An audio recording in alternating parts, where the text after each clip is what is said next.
mereka akhirnya keluar dari kota Mekah menuju ke Badar. Tujuannya adalah untuk menyelamatkan kafilah dagang Abu Sufyan yang sedang diincar oleh Nabi SAW dan para sahabat-sahabatnya. Tapi kemudian di tengah perjalanan mereka mendapatkan kabar dari Abu Sufyan bahwa kafilah dagang Abu Sufyan sudah selamat, sudah berhasil lolos dari intaian Nabi dan para sahabat-sahabatnya. Sehingga Abu Sufyan memerintahkan orang-orang Quraisy untuk kembali lagi ke kota Mekah, nggak perlu melanjutkan perjalanan. Tapi ternyata Abu Jahal tetap ngotot untuk meneruskan perjalanan ke Badar dan ingin berperang bersama Nabi SAW dan para sahabat-sahabatnya. Mereka keluar dengan jumlah awalnya 1.300 orang. Namun kemudian ketika mendapatkan kabar dari Abu Sufyan, maka kabilah Bani Zuhrah mereka kembali ke kota Mekah, tidak ikut bersama Abu Jahal dan kawan-kawan ke Badar.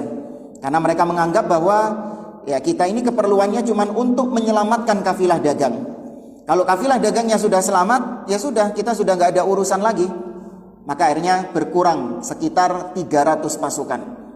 Jadilah hanya tinggal 1.000 pasukannya Abu Jahal. Jamaah dimulakan oleh Allah Azza wa Jalla. Kemudian di sini kisah tentang musyawaratul Rasul sallallahu alaihi wasallam ashabah. Kisah tentang Rasul sallallahu alaihi wasallam bermusyawarah dengan para sahabatnya, minta pendapat, masukan dari para sahabatnya. Ini menunjukkan ketawaduan Nabi sallallahu alaihi wasallam. Beliau meskipun seorang nabi, seorang rasul, tapi beliau juga butuh masukan, butuh saran dari para sahabat-sahabatnya. Disebutkan di sini ketika Nabi SAW mendengar kabar tentang pasukan Quraisy yang sudah mulai keluar dari kota Mekah dengan jumlah yang besar. Nabi sudah dengar itu. Wa kana la yazalu sallallahu alaihi wasallam fi thariq biwadi Dhifran. Nabi ketika itu masih dalam perjalanan, tepatnya di sebuah lembah yang bernama Dhifran, Wadi Dhifran. Fa'inda dzalika aqada Rasulullah sallallahu alaihi wasallam majlisan istisyariyan. Maka ketika itulah Nabi sallallahu alaihi wasallam mengadakan sebuah pertemuan yang isinya adalah musyawarah, minta pendapat dari para sahabat-sahabatnya. Wa akhbara as-sahabah bi khuruji Quraisy fakariha ba'dhumul qital wa arada fihi li'annahum lam yasta'iddu liqitalin. Innama kharaju limulaqatil fi'atid dha'ifah allati tahrusul 'ir. Nabi juga mengabarkan kepada para sahabat-sahabatnya bahwa yang di depan kalian ini adalah pasukannya Abu Jahal. Nabi sudah dapat kabar dari mata-matanya. Kemudian disampaikan kepada para sahabat bahwa yang di depan kalian ini adalah pasukannya Abu Jahal, bukan Abu Sufyan. Maka ketika itulah sebagian di antara para sahabat nggak suka. Sebagian di antara sahabat merasa berat. Mereka keluar pengennya ketemu sama Abu Sufyan yang notabene cuma 30-40 orang. Dadakno Nabi mengabarkan yang ketemu kalian ini adalah Abu Jahal dengan 1.000 pasukannya yang sudah siap perang. Sebagian di antara mereka nggak siap.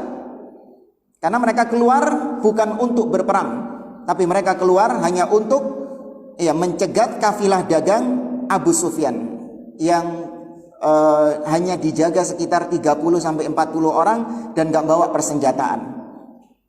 Apalagi bawa harta yang banyak. Pengennya dapat Abu Sufyan, ternyata Allah takdirkan dapatnya Abu Jahal. Falamma an alimu anna Quraisyan qad nafarat bi khailiha wa rajiliha wa syuj'aniha wa fursaniha karihu liqa'aha karahiyatan syadidah. Ketika para sahabat mendengar bahwa yang di hadapan mereka adalah orang-orang Quraisy, yang mereka ini keluar dari kota Mekah dengan persenjataannya, dengan kuda-kudanya, dengan penuh keberanian dan penuh percaya diri, maka sebagian di antara mereka gak suka ketemu dengan Abu Jahal. Ini tabii ya, manusiawi. Ya, bukan ketidaksukaan dalam arti syariat, tidak. Mereka siap mati di jalan Allah Subhanahu wa taala. Inilah yang Allah singgung di dalam firman-Nya, kutiba alaikumul qital wa huwa kurhun lakum wa asa an takrahu syai'an wa huwa khairul lakum wa asa an tuhibbu syai'an wa huwa syarrul lakum wallahu ya'lamu wa antum la ta'lamun. Telah diwajibkan atas kalian berperang, sedangkan perang itu sesuatu yang tidak kalian sukai. Bisa jadi apa yang kalian tidak suka justru itu baik bagi kalian, dan bisa jadi apa yang kalian suka, apa yang kalian inginkan justru itu buruk bagi kalian. Allah mengetahui sedangkan kalian tidak mengetahui. Kalau kita melihat ibrah, apa jadinya kalau misalnya para sahabat ini jadinya ketemu sama Abu Sufyan, nggak ketemu sama Abu Jahal, maka kita akan kehilangan banyak sekali pelajaran-pelajaran berharga dari perang Badar ini. Nggak ada yang namanya perang Badar. Kalau ketemu sama Abu Sufyan, selesai, dicegat, diambil hartanya, kemudian pulang ke Madinah. Sudah ceritanya. Nggak ada pengajian hari ini, liburan namanya. Nggak ada kisah perang Badar Kubro, nggak ada. Tapi ketika Allah takdirkan ada perang Badar Kubro, nah di situ banyak faedah-faedah, pelajaran-pelajaran baik dari sisi akidah ataupun dari sisi akhlak yang bisa menguatkan iman seseorang yang mendengar kisah tentang perang Badar Kubro ini.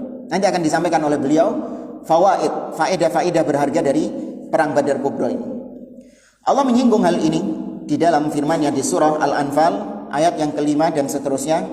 Kama akhrajaka rabbuka min baitika bil haqqi wa inna fariqan minal mu'minina lakarihun.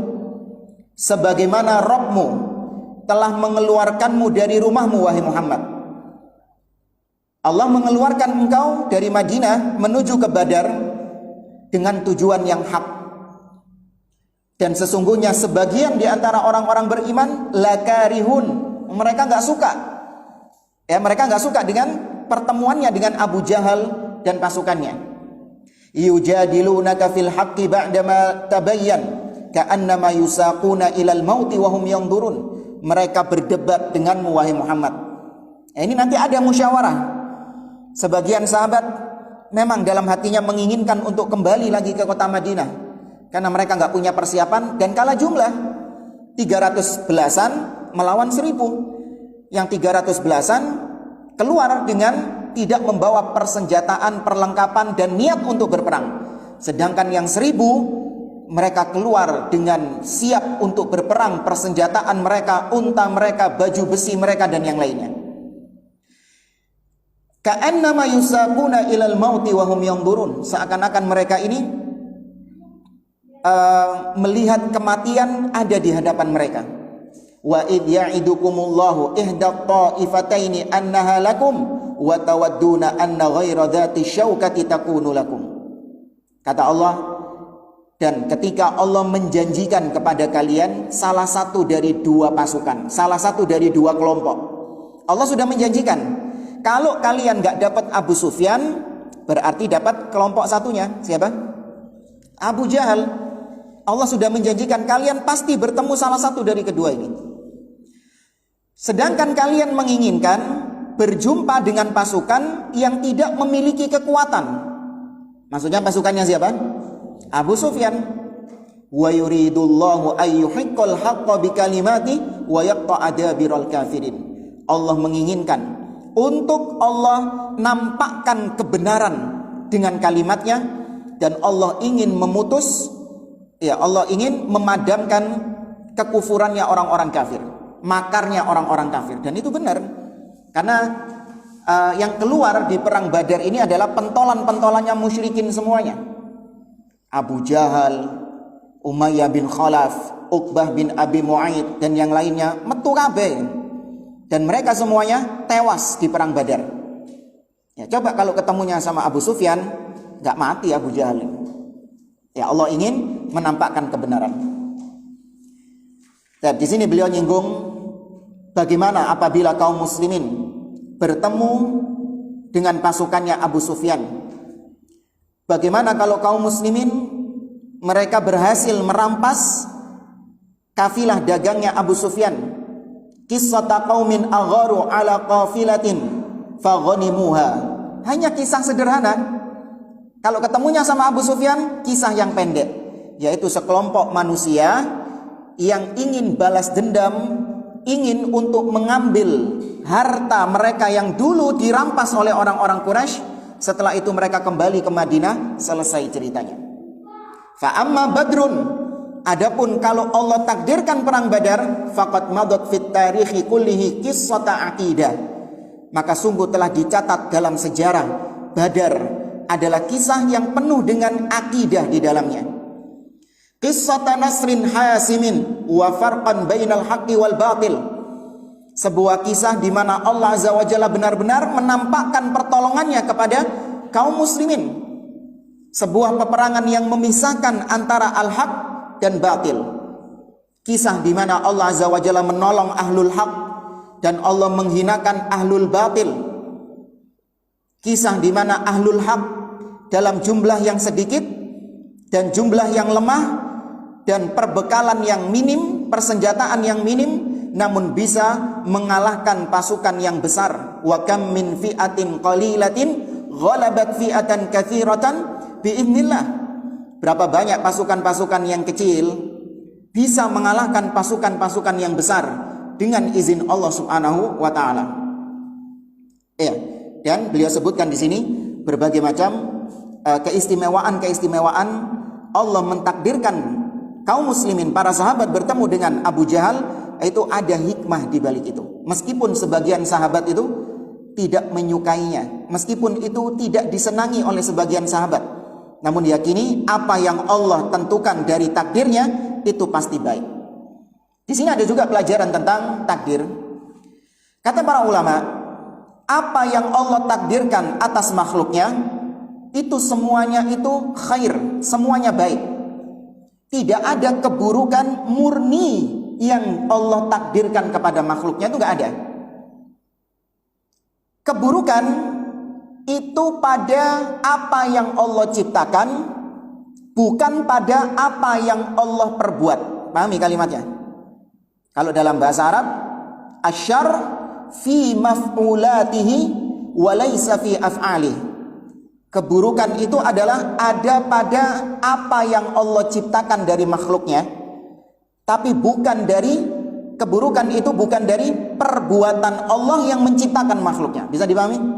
Kita ambil sebuah contoh kata para ulama, ibarat seperti misalnya seorang yang kena diabetes, kena gula, kemudian dia divonis oleh dokter harus diamputasi, harus dihilangkan anggota tubuhnya. Baik. Semua orang yang berakal ketika ditanya amputasi itu baik atau buruk, kehilangan anggota tubuh itu baik atau buruk? Buruk. Disukai atau tidak disukai? Tidak disukai. Gak ada orang yang senang ketika kakinya hilang, jarinya hilang, itu gak ada. Pasti itu sesuatu yang buruk. Maka dari sisi amputasinya itu sesuatu yang buruk. Tapi dari sisi dokter yang mengeksekusi amputasi, dokter yang melakukan operasi amputasi, baik atau buruk itu perbuatan dokter itu? Baik. Perbuatan yang mulia itu. Bahkan saking baiknya pasiennya sampai bayar. Iya kan? Kalau perbuatan dokter itu bukan perbuatan baik, oh dituntut dokternya. Bukan dikai fulus nambahan, enggak. Kalau itu perbuatan buruk, dituntut dokternya sama dia. Tapi kenapa kok dikasih fulus sama pasiennya? Itu menunjukkan perbuatan dokter baik. Tapi amputasinya itu tidak disukai. Maka demikian dengan apa yang Allah takdirkan. Semua yang Allah takdirkan, kalau dilihat dari sisi Allah yang mentakdirkan hal itu baik. Sebagaimana datang dalam hadis yang diriwayatkan oleh Ali bin Abi Thalib, Nabi mengatakan, wasyarru laisa ilaika. Dan keburukan itu tidak dinisbatkan kepadamu ya Allah. Keburukan tidak boleh dinisbatkan kepada Allah Subhanahu wa taala. Keburukan itu pada makhluk, bukan pada perbuatannya Allah Subhanahu wa taala. Iblis buruk. Ya, iblis Allah yang menciptakannya. Allah yang mentakdirkan iblis hidup sampai akhir zaman. Sebagaimana iblis sendiri yang minta, Rabbi fa'anzirni ila yaumi yub'atsun. Ya Allah, tundalah kematianku sampai hari dibangkitkan. Allah sendiri mentakdirkan, qala fa innaka minal mundharin. Kau termasuk orang yang ditangguhkan kematiannya. Ditakdirkan sama Allah. Apakah maknanya Allah mentakdirkan sesuatu yang buruk? Tidak. Itu kan iblis buruk. Iblis buruk. Tapi Allah mentakdirkan iblis seperti itu baik. Maksudnya jemaah? Iblis buruk dari sisi iblisnya, yang merupakan ciptaan Allah subhanahu wa ta'ala, makhluk Allah, buruk. Allah yang menciptakan iblis, perbuatan Allah yang menciptakan iblis dan mentakdirkan iblis hidup sampai akhir zaman, baik atau buruk? Baik. Ya. Ada banyak hikmah-hikmahnya adanya iblis. Ya. Dengan adanya iblis, orang berbuat kemaksiatan. Ketika orang berbuat maksiat, kemudian dia bertaubat, dan Allah hamba ketika bertaubat dicintai oleh Allah subhanahu wa ta'ala. Innallaha yuhibbu at-tawwabin wa yuhibbu al-mutatahhirin. Allah cinta kepada orang-orang yang bertobat. Nah, kalau nggak ada iblis, nggak ada maksiat. Kalau nggak ada maksiat, ada nggak yang tobat? Nggak ada. Kemudian dengan adanya iblis, ada orang-orang yang bermaksiat, ada orang-orang yang berbuat bid'ah, ada orang-orang yang berbuat syirik, ada orang-orang yang berbuat kekufuran. Dengan adanya kesyirikan, kekufuran, kebid'ahan, kemaksiatan, muncul orang-orang yang beramar ma'ruf nahi mungkar. Dengan amar ma'ruf nahi mungkar inilah umat tersebut menjadi umat yang terbaik. Kuntum khaira ummatin ukhrijat linnas ta'muruna bil ma'ruf wa tanhauna 'anil munkar. Kalian adalah umat terbaik yang Allah munculkan di atas manusia. Kenapa disebut entah pelaku-pelaku kesyirikan? Enggak ada. Ya. Ini salah satu poin akidah yang ditekankan, bahwa Allah terkadang mentakdirkan sesuatu yang dari sisi kita itu sesuatu yang buruk, namun kalau dari sisi Allah yang mentakdirkannya itu pasti baik dan ada hikmah di balik itu. Kita paham atau nggak paham hikmahnya, yakini pasti ada kebaikan. Ya. Dan sering ya, terkadang ditampakkan langsung sama Allah apa hikmah di balik musibah yang kau dapatkan itu. Kayak yang terakhir, yang kecelakaan pesawat apa itu, viral, seorang yang ketinggalan pesawat karena macet di jalan tol, akhirnya ditinggal pesawatnya. Musibah, rugi dia, harus beli tiket lagi dan yang lainnya. Langsung ditampakkan sama Allah hikmah di balik macetnya itu tadi, yaitu ya dia diselamatkan dari kecelakaan. Ya, terkadang langsung ditampakkan, tapi terkadang ditampakkannya lama nanti. Orang mungkin baru sadar beberapa tahun setelahnya. Bahkan terkadang orangnya sudah mati, hikmahnya baru ditampakkan sama Allah Azza wa Jalla. Seperti Syekh Muhammad bin Abdul Wahab. Ya, Syekh Muhammad bin Abdul Wahab dahulu ketika beliau berdakwah, beliau dibully, diusir, dicaci maki dan yang lainnya. Namun bertahun-tahun setelah beliau wafat, baru buah hasil dari dakwah tauhidnya Syekh Muhammad bin Abdul Wahab baru nampak. Itu setelah Syekh Muhammad bin Abdul Wahab meninggal. Ya, berdirinya negara Saudi yang benar-benar menegakkan tauhid dan memberantas kesyirikan, itu buah dari dakwahnya Syekh Muhammad bin Abdul Wahab. Orangnya sudah nggak ada, tapi hikmahnya itu baru muncul setelahnya. Nah, baik, kemudian di sini ada kisah tentang qadatus sahabah yatakallamun. Nabi tadi kita kisahkan minta musyawarah. Fa inda dzalika takallama qadatul muhajirin faqama Abu Bakrin As-Siddiq radhiyallahu anhu. Ketika Nabi minta saran dari sebagian para sahabat-sahabatnya, maka sebagian sahabat yang merupakan pentolan-pentolan, sahabat-sahabat yang senior, mereka mulai berbicara kepada Nabi. Di antaranya Abu Bakar As-Siddiq. Abu Bakar mengatakan wa ahsana thumma qama Umar ibn Khattab radhiyallahu anhu. Ya, Abu Bakar tidak disebutkan di sini ngomong apa, tapi Nabi menyetujui sarannya Abu Bakar itu. Kemudian Umar berkata, "Ya Rasulullah, innaha Quraisyun wa izzuha." Wahai Rasulullah, Di depan kita itu adalah orang-orang Quraisy yang datang dengan pride-nya dia, dengan congkaknya, dengan sombongnya. Wallahi ma dzallat mundu azzat. Demi Allah, mereka itu tidak pernah terhina sejak mereka itu menampakkan kekuatannya. Sejak mereka menyombongkan diri, sampai sekarang mereka nggak pernah terhina sama sekali. Wala amanat mundu kafarat. Mereka juga tidak pernah beriman sejak mereka kafir. Wallahi la tuqatilannaka fata'ahhab ilidzalika ahbabta uhbatahu wa a'idda lahu 'uddatahu. Maka demi Allah, ya demi Allah, kita akan memerangi mereka wahai Rasulullah, dan engkau hendaklah mempersiapkan persiapan-persiapan untuk memerangi mereka. Jadi Umar ibn Khattab menyarankan kepada Nabi SAW untuk tetap maju ke depan meskipun yang dihadapannya pasukannya Abu Jahal, bukan Abu Sufyan. Setelah Abu Bakar dan Umar berbicara, Nabi masih mengatakan, asyiru alayya ayuhan nas. Wahai para sahabat-sahabat, coba mana saran-saran kalian? Ya, mana masukan-masukan kalian? Padahal Abu Bakar dan Umar sudah ngomong, tapi Nabi masih tetap meminta saran. Faqama al-Miqdad ibnu Amr. Maka bangkitlah al-Miqdad ibnu Amr. Ini juga dari Muhajirin. Abu Bakar, Umar yang sudah ngomong tadi dari Muhajirin. Ini yang ketiga, al-Miqdad juga dari Muhajirin. Al-Miqdad mengatakan sebuah ucapan yang luar biasa, sampai-sampai Abdullah bin Mas'ud mengatakan, syahidtu minal Miqdadi ibn Amr mashhadan li an akuna sahibahu ahabba ilayya mimma udila bih. Saking dahsyatnya ucapannya Al-Miqdad ini, sampai-sampai Ibnu Mas'ud mengatakan, aku hadir ketika Al-Miqdad ibnul Aswad, Al-Miqdad ibnu Amr mengucapkan sebuah ucapan yang luar biasa. Andai kata aku yang mengucapkan demikian, sungguh aku tidak akan mau ditukar dengan apapun ucapan tersebut. Saking emasnya ucapannya Al-Miqdad ini. Apa yang dikatakan sama Al-Miqdad? Al-Miqdad mengatakan, ya Rasulullah, imdi lima arakallah fanahnu ma'aka. Wahai Rasulullah, jalan terus sesuai dengan apa yang Allah perintahkan kepadamu, sesuai dengan apa yang diinginkan Allah kepadamu, ditunjukkan Allah kepadamu.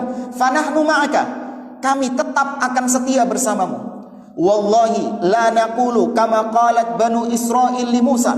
Demi Allah, kami, yaitu orang-orang Muhajirin, tidak akan mengucapkan seperti ucapannya Bani Israel kepada Musa. Apa ucapannya Bani Israel kepada Musa? Ada di surah Al-Maidah. Idhab anta wa rabbuka faqatila inna hahuna qa'idun. Kurang ajarnya Bani Israel dulu. Ketika diperintahkan untuk masuk ke Baitul Maqdis, Bani Israel mengatakan, wahai Musa, budalo dewe ambek robmu. Kau berangkat sendiri sama Tuhanmu berdua sana, berperang masuk ke Baitul Maqdis. Inna hahuna qa'idun. Kita duduk-duduk di sini, ngenteni kalian berdua. Kami tidak akan mengucapkan seperti yang diucapkan oleh Bani Israel, kata Al-Miqdad. Walakin, akan tetapi kami akan mengatakan, idhab anta wa rabbuka faqatila inna ma'akuma muqatilun. Tapi kami akan mengatakan, pergilah kau bersama Rabbmu untuk berperang, kami akan berperang bersama kalian juga. Kata Al-Miqdad, walladzi ba'atsaka bil haqq law sirta bina ila birkil ghimad lajalatna ma'aka min duni hatta tablughahu. Demi Allah yang mengutus engkau wahai Muhammad dengan kebenaran, andai kata kau mengajak kami berjalan sampai ke sebuah tempat yang namanya Birkil Himad, ya sebuah tempat diaman, jauh ya, sebuah tempat diaman. Andai kata kau ajak untuk jalan terus sampai ke Yaman sana, kami akan tetap ikut bersamamu, ya sampai kami tiba di tempat yang kau inginkan tersebut. Jadi mendengar hal ini Nabi SAW gembira luar biasa, ya, dengan ucapannya Al-Miqdad ibn Amr. Kata Abdullah bin Mas'ud, ketika Nabi mendengar ucapan ini, Abdullah bin Mas'ud berkata, fara'aitun nabiyya sallallahu alaihi wasallam ashraqa wajhuhu wa sarrahu qaulul Miqdad. Dan sungguh aku melihat Nabi SAW wajahnya berseri-seri, sumringah, dan Nabi sangat gembira dengan ucapannya Al-Miqdad itu. Kemudian setelah 3 orang berkata, Abu Bakar, Umar, Al-Miqdad, yang mereka semua ini muhajirin, Nabi masih tetap mengatakan kepada para sahabatnya, asyiru ilayya ayyuhan nas. Wahai sekalian sahabat, mana masukan-masukan kalian? Sudah 3 orang sudah memberikan masukannya, memberikan sarannya, Nabi masih tetap ngomong seperti itu. Berarti ini ada maksud lain. Ternyata apa yang diinginkan sama Nabi?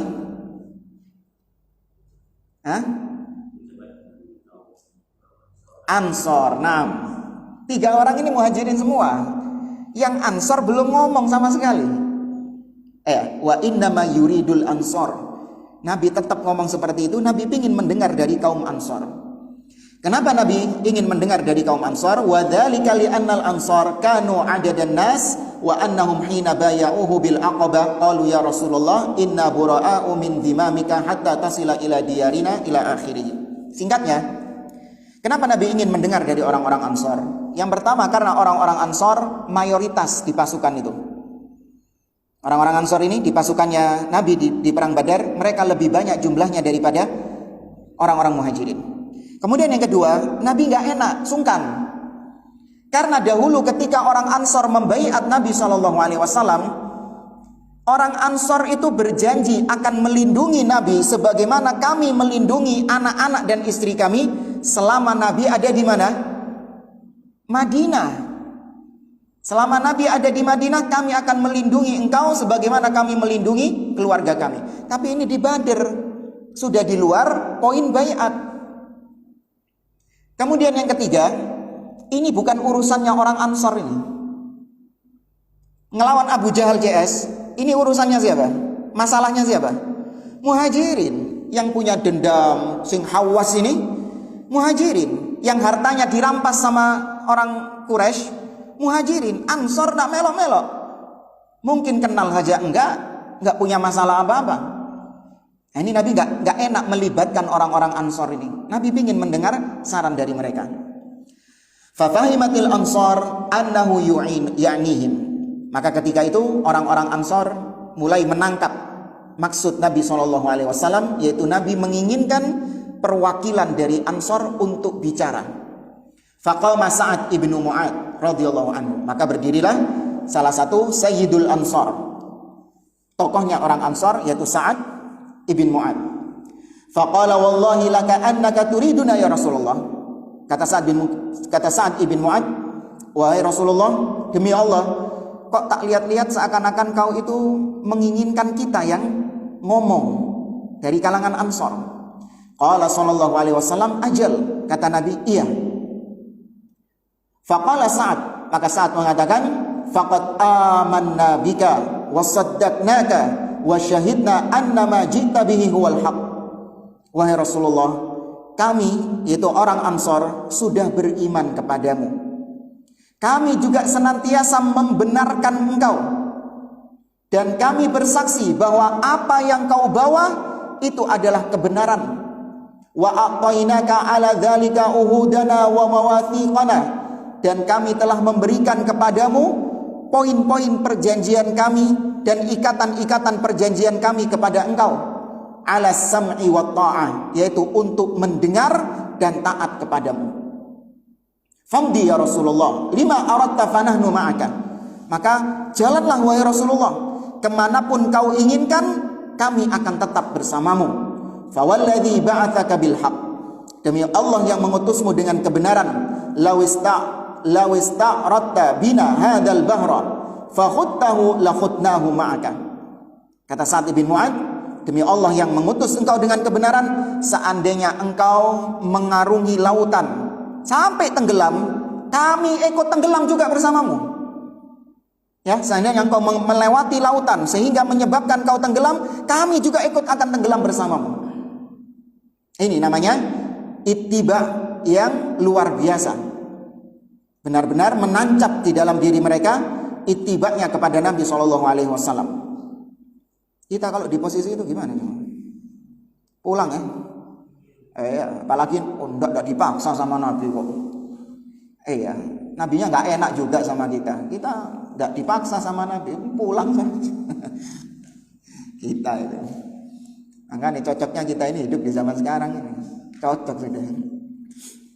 Ma takhallafa minna rajulun wahid. Kata Sa'ad bin Mu'adz, kalau kau melewati lautan, kami akan lewati lautan bersama engkau, dan kami tidak akan ada seorang pun di antara kami yang ngacir. Ngacir ini mundur ke belakang, kabur, enggak ada. Wa ma nakrahu an talqa bina aduwana ghadan, dan kami bukanlah orang-orang yang enggak suka kalau memang kami ditakdirkan untuk bertemu dengan musuh-musuh kami besok. Kata Sa'ad, inna la suburun fil harb, kami adalah orang-orang yang bersabar kalau memang ditakdirkan berperang. Sudukun fil liqa, dan kami orang-orang yang tulus dalam berperang. Wala'allallaha yuriyaka minna ma taqarru bihi ainuka fasir bina ala barakatillah. Kata Sa'ad bin Mu'adz, semoga Allah Subhanahu wa taala menampakkan kepadamu wahai Rasulullah apa-apa yang membuat matamu itu senang, membuat kau bahagia dengan apa yang kami kerjakan, yaitu orang-orang Ansor kerjakan.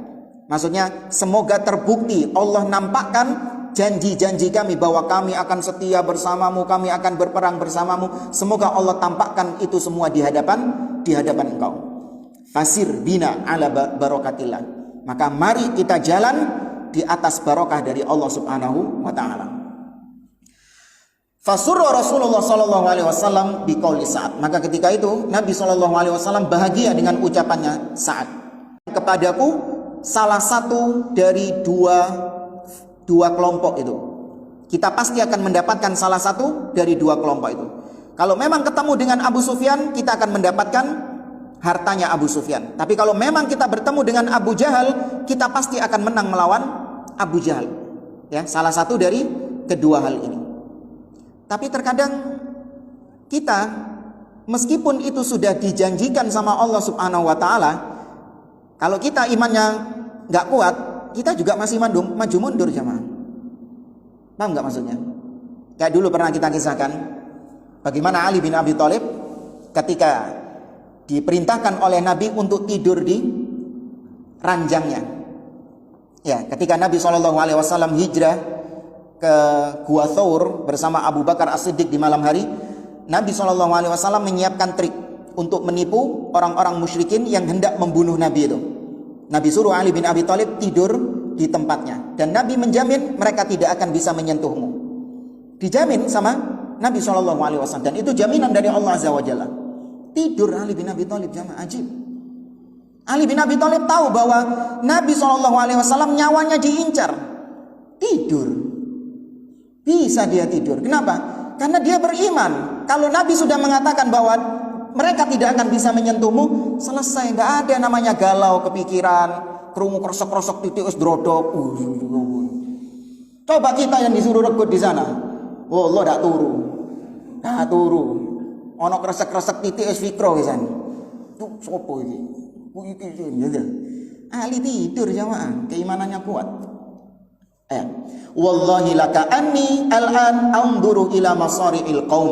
Kata Nabi, demi Allah, seakan-akan aku sekarang melihat tempat-tempat orang-orang Quraisy itu tewasnya di mana tempatnya, aku ditampakkan sama Allah Subhanahu wa taala. Ini dalam riwayat riwayat Imam Muslim dari Anas bin Malik, qala Umar ibn Khattab mengatakan, inna Rasulullah sallallahu alaihi wasallam kana yurina masari'a ahli Badrin bil ams. Kata Umar, ini sudah selesai ya kisahnya ya, pas sudah selesai perang Badar. Demi Allah, kemarin Rasul sallallahu alaihi wasallam memperlihatkan kepada kami tempat tewasnya orang-orang Quraisy ketika di Badar. Ini ceritanya sudah selesai ini. Tapi nanti kita kisahkan perang Badarnya. Enggak, ini maksudnya riwayatnya ini dikisahkan sama Umar ketika sudah selesai perang Badar. Yaqul hadza masra'u fulanin ghadan. insyaallah. Hadza masra'u fulanin ghadan insyaallah. Jadi sebelum perang Badar, Nabi itu sudah nunjuk spot-spot tempatnya orang-orang Quraisy mati tewas tergeletak di mana. Ini tempat tewasnya fulan insyaallah. Ini tempat tewasnya fulan insyaallah. Abu Jahal di sini, Umayyah bin Khalaf di sini, itu di sini, ditunjuk sama Nabi SAW. Kata Umar bin Khattab, "Fawalladzi ba'atsahu bil haqq ma akhta'ul hudud alladhi hadda Rasulullah SAW." Demi Allah yang mengutus beliau dengan kebenaran, tidak ada satupun yang meleset dari tempat yang sudah ditunjuk oleh Nabi SAW. Pas semua posisi-posisinya. Karena yang memperlihatkan Allah, bukan Nabi tahu hal gaib, tidak. Tapi Allah yang memperlihatkan kepada Nabi SAW. Dan Allah itu ilmunya mengetahui apa yang akan terjadi. Ya, Allah itu ilmunya, diantara ilmunya mengetahui apa yang akan terjadi. Dan itu yang ditampakkan kepada Nabi SAW. Kurang berapa menit? 3 menit. Ya, kemudian di sini ada kisah Nabi SAW singgah di tepi lembah. Badr itu lembah. Ya, Badr itu sebuah lembah. Ada sisi yang sini disebut dengan udwatud dunya, al-udwatud dunya. Ini posisinya lebih dekat dengan lembah Badr. Ada sisi yang sini namanya al-udwatu apa? Ada di surah Al-Anfal ini. Id antum bil udwatid dunya wa hum bil udwatil quswa. Ya, al-udwa al-quswa itu tempatnya orang-orang Quraisy. Sisi lembah yang sana, agak jauh lagi. Kalau Nabi dekat dengan lembah Badr ini. Nanti searching di Google peta Badr. Ya, tapi ngetiknya pakai bahasa Arab ya. Ya. Ketik saja di situ kharitah Badr. Ya, kharitah Badr. Atau mungkin nggak tahu ya, mungkin pakai bahasa Indonesia, pakai huruf biasa, peta perang Badar. Nah, itu nanti pasti muncul petanya. Badr itu lembah besar. Kemudian sisi sini ada al-udwatud dunya, dan ini tempatnya kaum muslimin, dan ada al-udwatul quswa, tempatnya orang-orang musyrikin Quraisy. Tapi itu dalam surat Al-Anfal ayat 42. Ayat 42. Id antum bil udwatid dunya wa hum bil udwatil quswa war rakbu asfala minkum walau tawa'attum lakhtalaftum fil mi'adi walakin liyaqdiyallahu amran kana maf'ula liyahlika man halaka an bayyinah wa yahya man hayya an bayyinah. Ya, di sini ada tafsiran dari Al-Hafidz Ibnu Katsir rahimahullah. Tapi kita lewati saja. Kita lanjut ke pembahasan berikutnya. Ar-Rasul sallallahu alaihi wasallam yaqumu bi amaliyatin istiksyafiyah. Nabi sallallahu alaihi wasallam mulai melakukan operasi pengintaian. Ya, mulai melakukan operasi pengintaian. Adzan. Kita dengarkan adzan dulu. Wallahu a'lam.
Ya, kita lanjutkan kembali.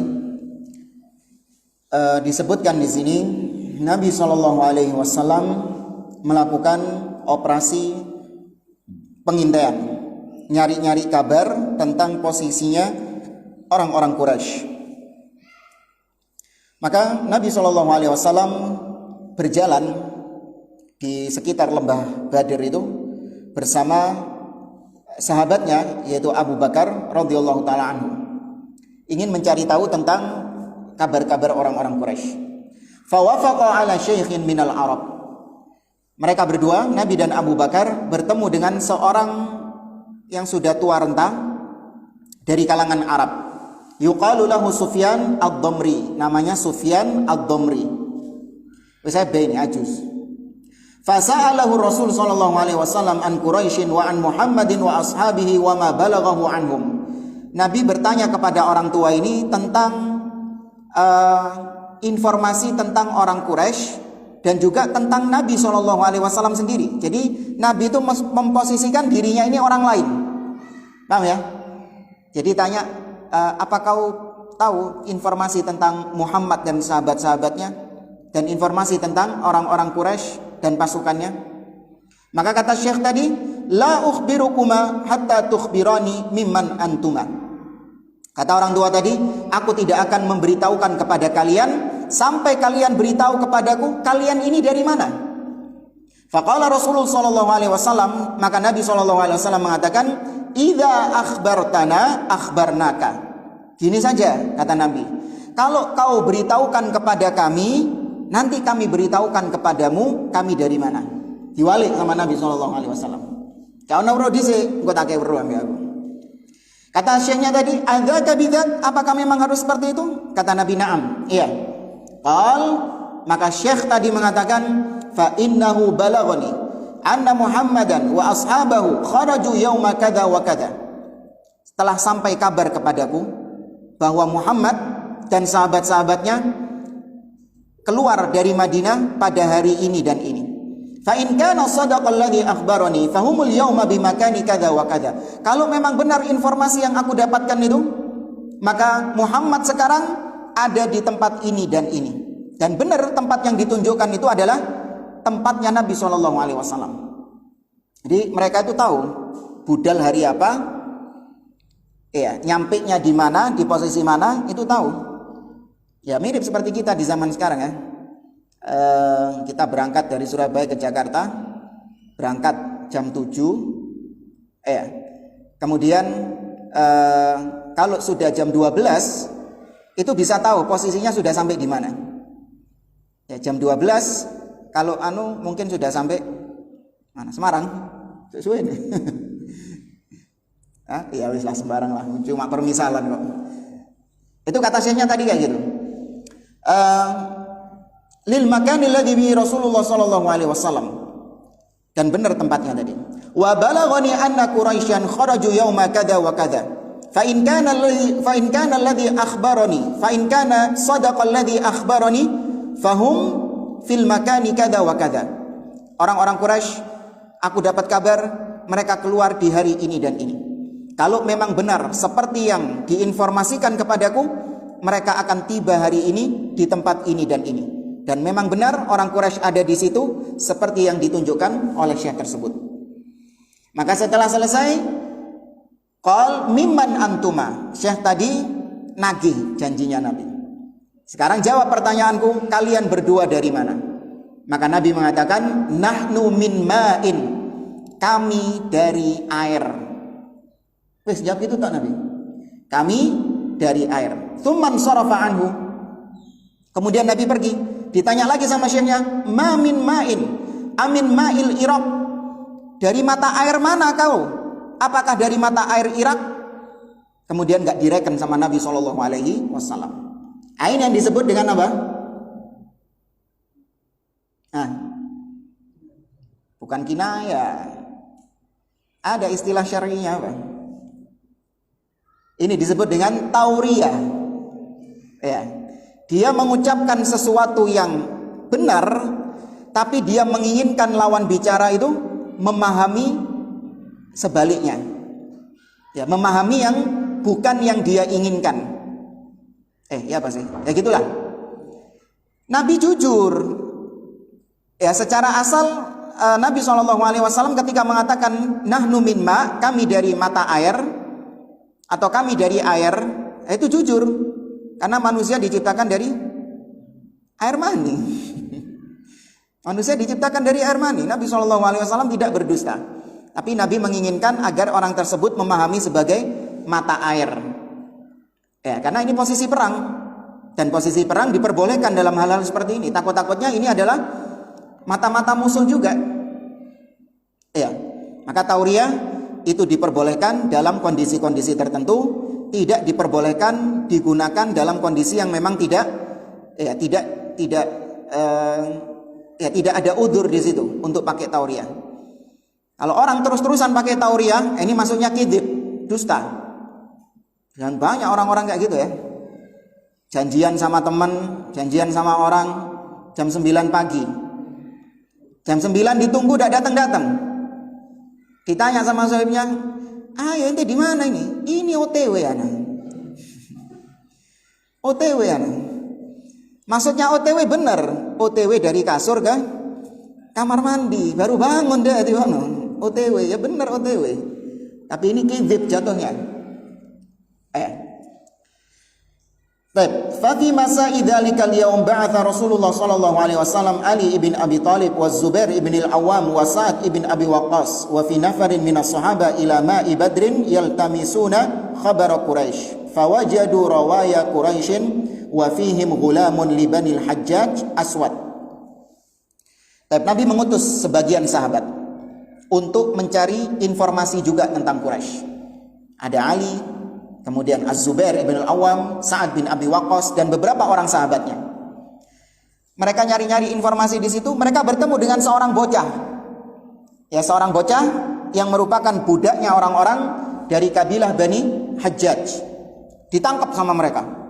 Fa'atau bi ila Rasulillah sallallahu alaihi wasallam wa Rasulullah sallallahu alaihi wasallam qa'imun yusalli. Ditangkap sama sahabat-sahabat ini, bocah ini, kemudian dibawa kepada Nabi. Nabinya lagi sholat. Fasa'ala ashabu Rasulullah sallallahu alaihi wasallam ghulama Bani Hajjaj an qafilati Abi Sufyan wa ashabi. Ini bocah tadi yang memang dia ini dari pasukannya Quraisy. Dibawa cuman buat bantu-bantu gitu lah. Buat disuruh-suruh ngambil air buat unta-untanya, buat disuruh-suruh tok, dikongkon-kongkon. Apa? Kacung buat itu. Akhirnya ketika ditangkap ditanya sama para sahabat tentang kafilahnya Abu Sufyan itu di mana posisinya sekarang. Para sahabat masih ingin ketemu sama siapa? Abu Sufyan.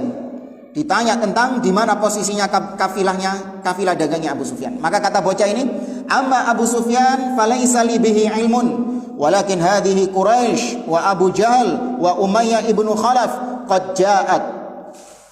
Kata bocah ini tadi, adapun Abu Sufyan, aku nggak punya pengetahuan tentangnya. Nggak tahu aku Abu Sufyan di mana.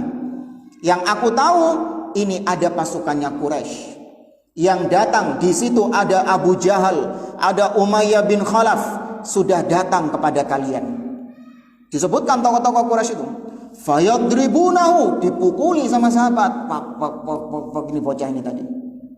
Fa idza darabuhu qala na'am hada Abu Sufyan. Ketika dipukuli terus, sang bocah tadi mengatakan, iya ana weruh Abu Sufyan nang ndi.